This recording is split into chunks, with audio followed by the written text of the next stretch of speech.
Why don't we go ahead and get started? Good evening and welcome to the International Spy Museum. I'm the Executive Director, Peter Ernest. I'm delighted to have you all with us this evening. I think it's going to be a very stimulating evening.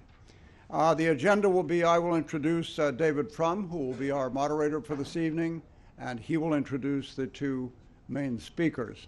In the meantime, as a courtesy to the speakers, if you'd be kind enough to turn off your cell phones, PDAs, and whatever.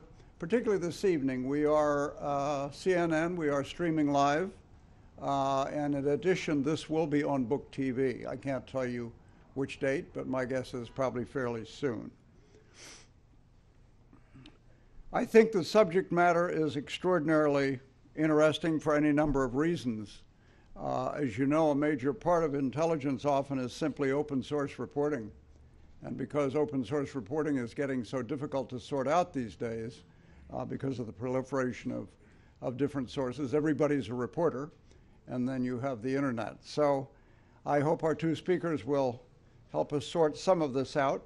Let me just introduce our moderator, David Frum. He is the editor of FrumForum.com, and he is a CNN contributor. He's done 6 books, most recently Comeback, Conservatism That Can Win Again, 2007 Doubleday.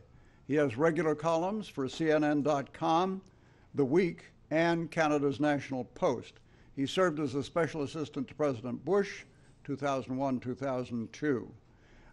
His first book, Dead Right, 1954, was described by Frank Rich of the New York Times as the smartest book written from the inside about the American conservative movement. David is from Canada, received his BA and MA simultaneously from Yale, and later graduated cum laude from Harvard Law School, where he was president of the Federalist Society. And he is a resident of Washington, so please help me welcome. Oh, let me mention before I introduce him, books by the two speakers, Among the Truthers by Jonathan Kay will be available in the back, and 9/11 Synthetic Terror by Webster Tarpley will also be available, and my understanding is both authors will remain to sign their books after the end. So please help me welcome David Frum. Thank you, David. Peter, thank you. Peter, you omitted one fact from my biography, which is I am an avid fan of the Spy Museum and a frequent leader of tours of out-of-town guests through these halls. This is a remarkable institution, and those of you who have not spent more time here really ought to make a point of it. It is a wonderful addition to the Washington scene. It is also, I think, a marvelous illustrator of some of the iron laws of Washington bureaucracy, because soon after the opening of this museum, which is devoted to spycraft and hence to the work of the Central Intelligence Agency, the Central Intelligence Agency's most important enemy, the Federal Bureau of Investigation, decided that they too needed a museum. And so there is now, thanks to you, a Law and Order Museum also in Washington, which is also a wonderful place to take friends and family. As you mentioned, I'm from Canada, which is how I know Jonathan Kay. He is my editor at the Washington Post, and he is the author of Among the Truthers. I have not had the pleasure of meeting Webster Tarpley before today. With you, am curious to hear what he has to say. Our topic tonight is conspiracy theories. In Jonathan, we have an analyst, and in Webster, we have a practitioner. So we will get to be able to see, where does this tendency in the human mind come from, and how do we cope with it? Man imposes meaning on the world. We see patterns. We look at some jam on our bread, and we see a human face. We look at the moon, and there is the man in the moon. This is an artifact of our mind, but our deep need to do this can produce results that are sometimes entertaining, sometimes kind of sinister, and that's what we'll be talking about today. Jonathan has led all of us on this amazing tour of the world of the truthers, the people who dispute the truth about what happened on 9/11, and we will have some disputation of that truth today. I think I have great confidence in the human species that while many of us are foolish, the species as a whole is wise, that human beings arrive at truth through disputation, and that in every era and every time there are wild allegations that are thrown out. They are strained away by history. And I have no doubt that will be the outcome of our process here today. And with that, let me begin with Jonathan Kay, who will speak for about 20 minutes, and then proceed to Webster Tarpley. Thank you.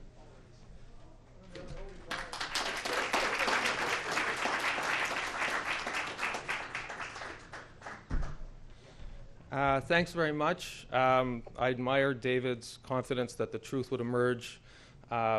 After looking at the comment thread of a lot of the newspaper articles on my website, I kind of have less faith in the human capacity for reason. But I imagine that we have saner minds in the audience tonight. David is quite right when he said that humans are pattern-seeking creatures. It's pretty much the theme of my book. Humans can handle good, they can, they can handle evil. What humans are not good at is handling chaos. And most early efforts for humans for creating religions, philosophies, was about imposing a sort of moral order on the universe. Essentially explaining the age-old question of why bad things happen to good people. And that is why monotheistic religions are so popular, because whatever happens in the world, no matter how random or miserable or agonizing it seems to be, there is some explanation, that it fits into some cosmic pattern, even if it's a pattern that we can't recognize. Now, conspiracy theories are unlike religions in the sense that conspiracy theories do not supply gods. But conspiracy theories do supply something that arguably is just as valuable. They supply demons. And when you're looking to answer the question of why do bad things happen to good people, whether it's terrorism or a financial crisis or war, demons are very useful things to have around. And if you have a conspiracy theory that finds your demon, gives it a name, then you have a very simple answer to the question of why terrorism happens, or why wars happen, or why people's businesses go bankrupt. It's because of the Freemasons, or it's because of the Illuminati, or it's because of the Zionists, or it's because of the Muslims, or it's because of the Bilderbergers, or it's because of the New World Order. As I argue in my book, the actual identity of the villain is somewhat beside the point. What matters in terms of the psychology of conspiracy theories is that all evil has a single unitary address.